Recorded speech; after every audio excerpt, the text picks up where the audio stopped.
안녕하세요. 여슬번입니다. 2024년 6월 25일 화요일입니다. 엔비디아 마지막 탑승기회가 오고 있습니다. 이때부터 매수해야 할 것 같습니다. TQQ, XXL, NVDL, 대행법도 함께 나눠보겠습니다. TQQ 71불, XXL 53불에 마감하였습니다. 엔비디아가 폭락하고 있습니다. 그러면 매도하고 도망가야 할까요? 단기 계좌 고점에서 부분 익절을 했으니까 이 수익으로 다시 저는 분할 매수를 해볼 생각입니다. 닷컴 버블이네 아니네 말들 많습니다. 하지만 저는 아니라고 보고 있고요. 매력적인 가격이 온다면 비중을 늘려볼 생각입니다. 유가 먼저 보시겠습니다.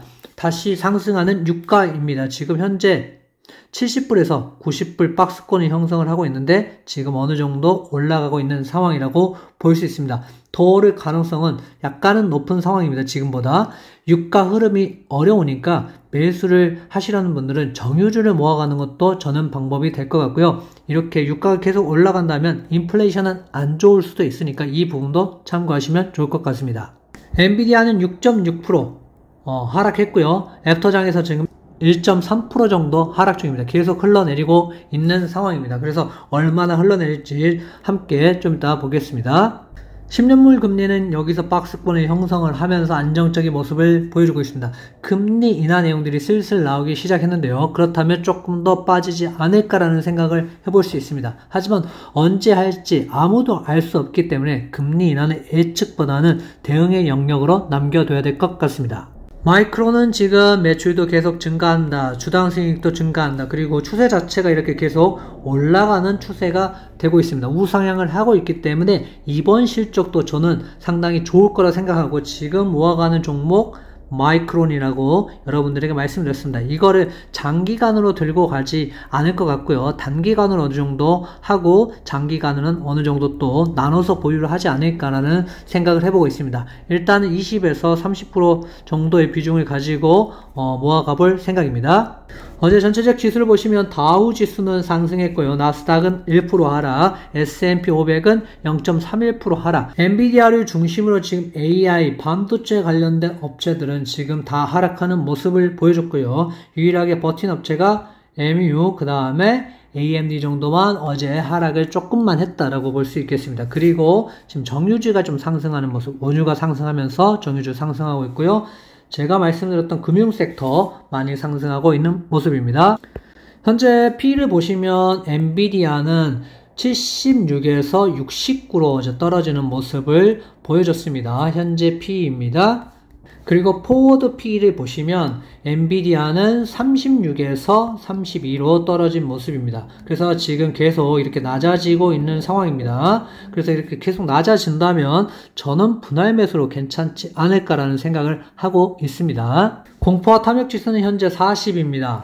매수의 관점에서 봐야 하지만 좀 더 내려가야 매수로서는 좀 더 좋은 시점이 아닐까라는 생각을 해보고요. 아직 나스닥도 다른 S&P 500도 큰 하락은 없습니다. 그래서 조금 더 지켜보시고 하락이 어느 정도 됐다라고 생각하실 때 매수를 해야 되지 않을까 생각하고 있습니다. 풋콜 옵션은 지금 매수의 심리가 그래도 강해져 있는 상황입니다. 이렇게 강한 상황에서는 매수하기보다는 이렇게 올라갔을 때 매도 심리가 강해졌을 때 매수를 하시는 게 좋죠. 남들이 팔 때 우리는 사야 되고 남들이 좋다고 해서 살 때 매도를 해야 된다는 것입니다. 나스닥100을 보시겠습니다. 나스닥100은 지금 계속 좀 미끄러지는 모습입니다. 그래서 얼마나 미끄러질지가 이제 중요한데요. 첫 번째는 19,360 정도가 되겠고요. 만약 더 밀린다면 18,907 정도가 될 것 같은데요.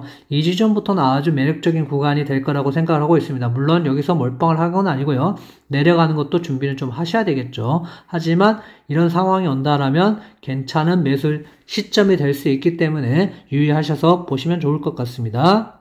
S&P 500은 5,376까지 떨어지느냐 안 떨어지느냐 상당히 중요한데요. 여기부터는 분할 매수의 관점으로 좀 지켜보시면서 이렇게 피라미드를 형성해서 5,296, 그 다음에 5,231까지 차례대로 분할 매수하는 것도 나쁘지 않은 선택이지 않을까 생각합니다. 이런 구간이 온다면 매수를 했듯이 이렇게 좀 떨어져 준다면 매수를 해보는 것도 좋지 않을까 생각해 봅니다. 다우존스는 저희가 38,000 정도, 이 정도 선에서 매수를 좀 들어갔었죠. 그래서 지금은 39,400 정도니까 어느 정도 많이 올라간 것 같습니다. 그래서 현재는 기술주 나스닥에서 다우존스로 오는 상황인 것 같습니다. 만약에 어느 정도 다우가 쭉 치고 올라가면 다시 나스닥으로 돈은 이동할 수 있을 거라고 저는 생각을 하고 있습니다. 나스닥은 지금 나스닥 종합 보시면 첫 번째 지지는 17,310 정도가 될 것 같고요. 더 밀리면 16,916까지도 밀릴 수 있을 것 같습니다. 그래서 16,916 정도면 충분히 메리트 있는 구간이다 라고 저는 생각을 하고 있습니다. TQ를 보시면 66불, 63불 정도부터는 상당히 매력적인 구간이라고 저는 생각을 하고 여기서부터 몰빵을 하느냐 그건 아니고요. 이렇게 피라미드 형식으로 여기서부터는 비중을 조금 주고 좀 더 많이 이런 식으로 줘가면서 분할 매수를 할 것 같습니다. 물론 48불 때까지 오기는 좀 힘들다고 보고요. 이 구간 안에서 끝나지 않을까 저는 생각을 해보고 있습니다. 수익률도 이제 원하는 구간들이 점점 오고 있습니다. 52불 정도 되면 처음 시작으로 나쁘지 않다. 어제 보초병을 보내봤고요. 여기서부터는 분할 매수로 조금 이런 식으로 관점으로 좀 매수의 양을 좀 늘려가는 형태로 매수를 한다면 지금 수익률도 괜찮다라고 보여집니다. 34불에 매수했고요. 그전에도 괜찮은 매수는 이전에 있었습니다. 애플도 살짝 밀리는 추세입니다. 좀 더 밀리면 한 200불 정도까지는 밀릴 수 있지 않을까라는 생각을 해봅니다.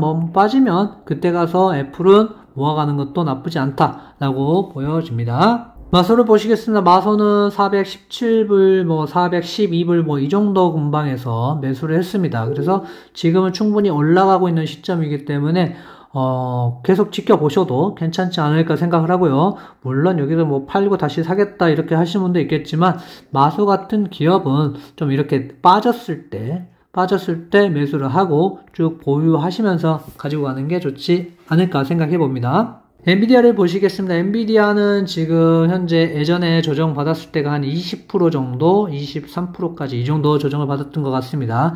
그거를 지금 현재적으로 대응을 해보면 한 108불 정도가 나옵니다. 그래서 1차는 115불 정도, 그 다음에 2차는 108불, 3차는 100불 정도에 들어갈 것 같은데요. 100불까지 내려오기는 좀 쉽지 않아 보이긴 하지만 이 정도 되면 좀 비중을 좀 많이 좀 늘려볼 생각을 가지고 있습니다. 물론 장기 계좌를 여기다가 따로 합치지는 않고요. 이 계좌는 따로 만들어 가지고 엔비디아를 따로 모으겠습니다. 왜냐하면 이렇게 매수하는 것들이 있죠. 저희는. 그러니까 굳이 불타기를 할 필요는 없다라고 보여집니다. NVDL입니다. NVDL은 지금 좀 더 빠지고 있죠. 그래서 1차 때 지금 매수 안 하신 분들은 2차 때부터 59불부터 이렇게 매수를 해가면 될 것 같습니다. 이렇게 조금 더 보시자면 앞에 있을 때는 한 주, 이렇게 조금 더 떨어지면 두 주, 조금 더 떨어지면 세 주, 조금 더 떨어지면 네 주, 이런 식으로 비중을 밑으로 내려가면 내려갈수록 조금 더 크게 여러분들이 비중을 확대하시면 평단이 훨씬 더 낮아지는 효과를 볼 수 있습니다. 어떤 분들은 많이 못 모으면 어떠냐라고 하시는데 안전하게 가져가는 것도 하나의 주식 투자하는 방법 중에 하나라고 생각을 하기 때문에 여러분들이 이 지점 잘 생각하셨다가 이렇게 온다면 좀 계획적으로 매수해보는 것도 괜찮지 않을까 생각하고 있습니다. 엔비디아는 하락을 했지만 은행 섹터는 상승 중이죠. 그래서 저희가 27.95% 분할 매수를 했기 때문에 지금은 상승 중입니다. 수익 구간이죠. 단기간에 익절하실 분들은 각자 비중 조절 잘 하셔서 매도하셔도 괜찮을 것 같고요. 저는 조금 더 들고 가볼 생각입니다. 그래서 어느 정도 이 채널 안에 있지 않을까 해서 조금 더 들고 가도 괜찮지 않을까 생각해 보고요. BNK는 단기적으로 저는 접근을 하고 있고 장기적으로 접근은 하고 있지 않습니다. 엠뮤는 현재 비중을 늘려가는 종목입니다. 그래서 실적 발표가 있기 전까지 27일 아침이 될 때,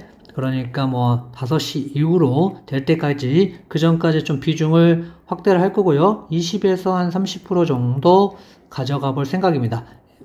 예를 들어서 마이크론이 100을 살 거였다. 그러면 20에서 30 정도는 27일 전까지 좀 수량을 좀 늘려갈 생각입니다. 그래서 비중을 좀 확대해 볼 생각입니다. 왜냐하면 실적 발표를 하면서 지금 이렇게 갭 상승했을 때가 있습니다. 물론 이번에 꼭 갭 상승을 한다는 보장은 없습니다. 하지만 실적이 괜찮을 거라고 저는 보고 있고, 이렇게 실적이 좋아서 상승한다면 단기적으로도 괜찮게 수익을 좀 볼 수 있지 않을까라는 생각을 해서 매물을 좀 모아가고 있다라고 생각하시면 좋겠습니다. NVDL 같은 경우는 지금 24불에서 모았고요. 그 다음에 39불에서 모아서 90불에 비중 축소를 좀 했죠. 그 다음에 BNKU 같은 경우는 27.95불에 매수를 해서 지금 수익을 하고 있고요. 그 다음에 이번에 비중을 늘리는 거는 MU입니다. 그리고 마이크론을 얼마만큼 늘려서 좋은 가격에 평단을 유지하고 갭 상승이 하면 어느 정도 수익을 보고 팔지에 대해서 좀 생각을 하고 있기 때문에 여러분들도 한번 고민해 보시고 한번 제가 드린 의견을 참고하시면 좋을 것 같습니다. 물론 100%가 없기 때문에 적당한 비중을 생각하고 여러분들이 생각해 보시고 투자하셨으면 좋을 것 같고요. 여수 1번의 미국 투자기가 궁금하시다면 구독, 좋아요, 알림 설정 부탁드립니다. 감사합니다.